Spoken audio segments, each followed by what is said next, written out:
I'm sitting here with Sandra, and Sandra came to me just under a year and a half ago, and we determined that you had some arthritis of your low back and one hip, and we did a treatment with the bone marrow aspirate concentrate and adipose, and then we did a second treatment a couple of months later. And could you please tell me a little bit about what your pain level was like before we did the treatment, and then what it's been like over these last, 16 months? Sure.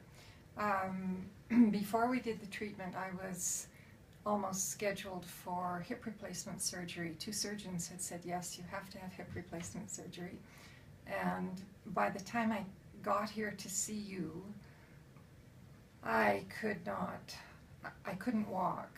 I could walk a little bit. I had to go in a wheelchair at the airports to be able to get to the airplane.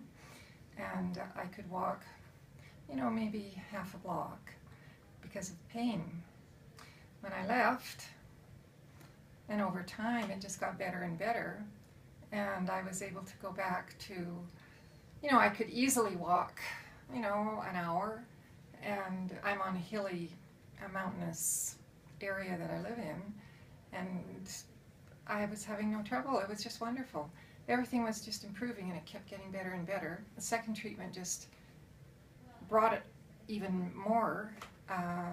And then by this summer, which would have been late summer, I could tell it was starting to tighten up a little bit, to feel a little bit like I needed something in my hip. And but my husband was too ill for me to get away and come. And so it's gotten a little bit worse and a little bit worse, tightening, so that I'm feeling some pain again, but nothing like when I was here at the beginning. So I'm hoping that this treatment will, just kind of improve it again. That's great, because what we normally tell people is we do one, and then 2 or 3 months later do a second, and then usually a year after the second we do a third. So you're right on schedule. Yeah. So we're going to do a tune-up today, and additionally you've brought me a referral. Yes, exactly. Thank you. Great. Okay, I'm happy. That's terrific.